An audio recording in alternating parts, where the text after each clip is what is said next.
Are के त्यागी NCR Delhi Ghaziabad ओम सच्ची Janvani channel पर आपका स्वागत है। चैनल को सब्सक्राइब कर लें। साथियों, चैनल को सब्सक्राइब अवश्य करें, इससे हमारी बड़ी मदद होती है और जितना आप सब्सक्राइब करेंगे उतना ही चैनल का प्रचार प्रसार विस्तार हो जाएगा। और ये फ्री पोस्ट है, कोई आपका पैसा नहीं लगता, तो चैनल को सब्सक्राइब अवश्य करें। दूसरे वीडियो को शेयर लाइक कमेंट करें। शेयर करने से रिटायरीज़ के मुद्दे दूर तक जाते हैं, पब्लिक एट लार्ज तक, all sections of society, all sections of political party तक जाते हैं। All retiree friends to motivate and mobilize करते हैं उनको। तो एक और मेरा निवेदन है कि अगर आप मेरे चैनल को पसंद करते हो, मेरे काम को एज पेंशन एक्टिविस्ट पसंद करते हो, आप लोगों को रिटायरी साथियों को उससे कोई फ़ायदा होता हो, कोई बेनिफिट होता हो, तो हमारे चैनल को प्रमोट करने के लिए, हमारे काम को प्रमोट करने के लिए आप आर्थिक सहयोग कर सकते हैं, वो भी स्वेच्छा से। उसके लिए मैं आपको लास्ट में अपना अकाउंट डिटेल्स दूंगा और कमेंट सेक्शन के पहले कमेंट या दूसरे कमेंट में भी अकाउंट डिटेल्स मिलेंगे। मेरा नाम राजेश कुमार त्यागी है, RAJESHKUMARTYAGI, और मोबाइल नंबर है 8588898205, 8588898205, 8588898205। मोबाइल नंबर से भी आप आर्थिक सहयोग कर सकते हैं यदि आपकी इच्छा है तो। वीडियो को पूरा सुने, क्योंकि कई मैं समाचार उसमें रखता हूँ। सबसे पहले मैं आपको एक लेटर है मिस्टर S कल्याण सुंदरम, उन्होंने एक लेटर लिखा है अपने बैंक को। HR रिटायरी हैं, HRM department, Indian bank, Chennai. Dear sirs, I am a retired bank pensioner, my SR number is 7321. I understand that as per recommendations of Indian Bank Association, Indian Bank will be disbursing ex gratia to all pensioners in addition to the regular pension. The said ex gratia is exempted from the income tax. इनका ये कहना है कि इस पर tax नहीं लगता। क्या ये कहते हैं? The Gujarat High Court in the case of Anubhai R Nayak held that a voluntary payment made by the employer without there being an obligation on the part of the employer to pay any further amount would not amount to compensation in terms of section 17(3) of Income Tax Act, as the ex gratia that is going to be paid is not in lieu of salary within the ambit of income from salary. It's not taxable. The proposed ex gratia payment is similar to payments to retirees out of the staff welfare fund.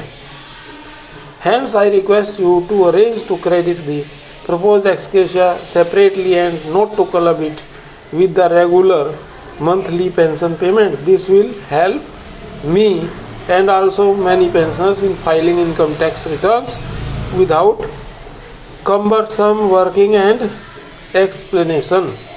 It will be of great help if you could kindly acknowledge receipt of this communication. Thanks, regards, Kalyan Sundaram, S कल्याण सुंदरम। ये हैं, तो ये एक अच्छा पत्र है इनका और एक अच्छी दलील इन्होंने ढूंढ करके लाए हैं। अगर ऐसा है तो सभी को इस पर एक्ट करना चाहिए।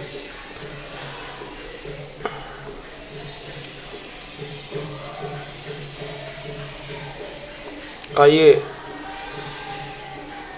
सेंट्रल बैंक के बारे में थोड़ा सा बता दो। सेंट्रल बैंक ने ये फैसला किया है कि वो 1 अप्रैल को, यानी कि महीने के 1 तारीख को पेंशन क्रेडिट करते हैं, लेकिन अब से उन्होंने ये फैसला कर लिया कि 31 मार्च या 30 तारीख को, जो भी last day of the month है, उसको पेंशन क्रेडिट किया करेंगे। तो इसके बारे में लोगों को बड़ा वो पे था कि भाई 13 महीने की पेंशन हो जाएगी और सैलरी कटेगी, वो टैक्स कटेगा, और उसमें एक्स ग्रेशिया भी है, उसमें टैक्स कट रहा है। तो उस संदर्भ में जो है AICBROF के जनरल सेक्रेटरी ऑल इंडिया के जो है मिस्टर N.K. पारिक ने एक भेजा है कम्युनिकेशन। उन्होंने लिखा है, dear sir, regarding payment of monthly pension, most of the pensions have been time and again raising the issue of payment of pension on the last day of the month instead of first day of the next month as per the system prevailing in SBI, UCO Bank, PNB, Bank of India, Canara Bank, etc. The above issue was also raised by us with management on many occasions. It is good if our bank has decided to start making payment of monthly pension in the same month.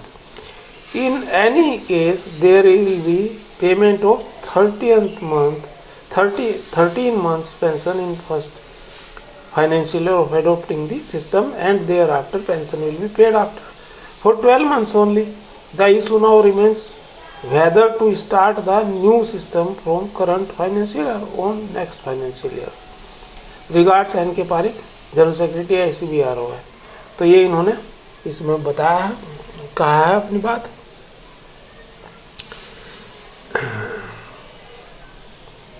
अच्छा, एक और मेरे साथी हैं BL Jain, Jaipur से activist हैं, भी ये कहते हैं what will happen if the pension is created on the last day, will pensioners get more money on the last day of month and less on the first day of the month? When you change the cycle of anything, it always creates problems except taking Wahi by the unions। तो ये है, मतलब मुद्दे की बात ये है कि लोग बाग इसके इसलिए विरोध कर रहे हैं कि भाई 13 महीने की पेंशन हो जाएगी और एक्सक्रेशिया भी है और ये टैक्स पड़ जाएगा बहुत ज़्यादा, तो इसलिए इसका विरोध करें। वैसे ये है कि अगले साल से करें इसको और लोग बाग मैनेज कर लेंगे उसको पहले ही। तो ये इसमें एक थोड़ी सी बात है।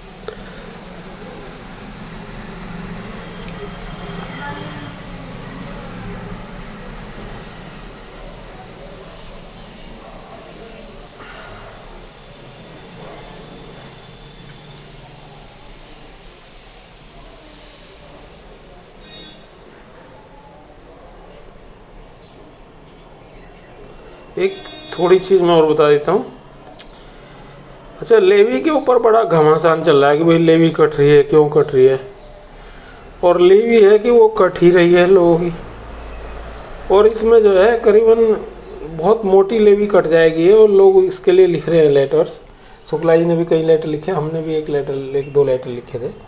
तो इसमें क्या है कि ये कहते हैं 1980 के उत्तरार्ध में यूनियन की दयनीय वित्तीय स्थिति के कारण IBA ने उस समय के मिलने वाले कुछ हज़ार के एरियर पर लेवी लगाया था, लेकिन अब ये एक धंधा बन गया और हर महीने वेतन से काट करके चेक ऑफ फैसिलिटी के अंतर्गत चंदे अधिकारी वर्ग को 200-250 और क्लर्क को 100-150 और अधीनस्थ को 80-100 रुपये चंदा है, और 73% अधिकारी, 18% क्लर्क और 9% कर्मचारी हैं। प्रति कर्मचारी औसत दर चंदा 171 रुपये हुआ था, जो 8 लाख से भी ज़्यादा लोगों से वसूला जाता है।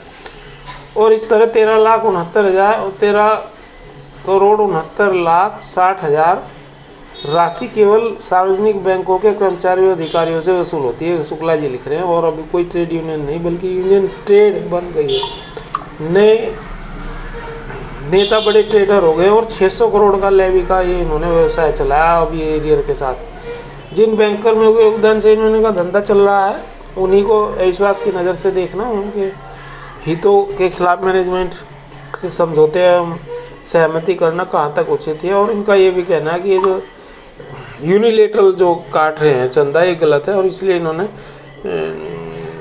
डॉक्टर विवेक जोशी को, फाइनेंस मिनिस्टर को और सबको चिट्ठियाँ लिखी थी। तो ये है लेवी नहीं कटनी चाहिए डायरेक्ट, बिना उनकी सहमति के कोई लेवी नहीं कटनी चाहिए एम्प्लॉइज़ की सहमति के। और ऐसा ही कह रहा कैनरा बैंक ने भी सर्कुलर जारी कर दिया है इसका। तो साथियों, ये अपडेट्स थी। और आइए मैं आपको अपने अकाउंट डिटेल दे देता हूँ।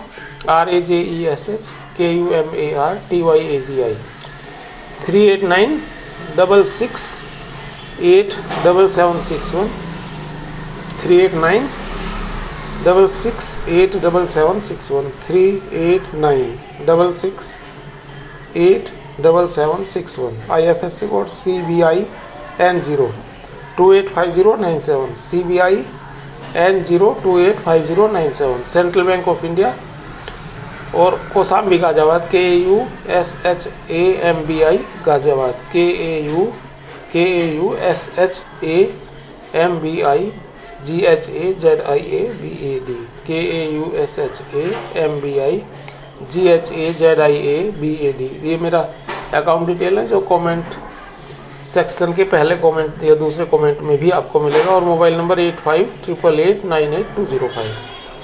8588898205।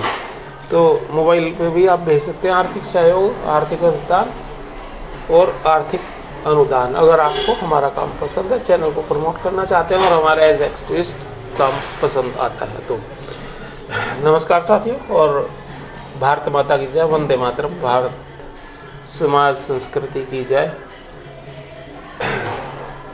सनातन समाज संस्कृति की जय। सभी लोग संपन्न, स्वस्थ, प्रसन्न रहें, सपरिवार मंगल में रहें। जय।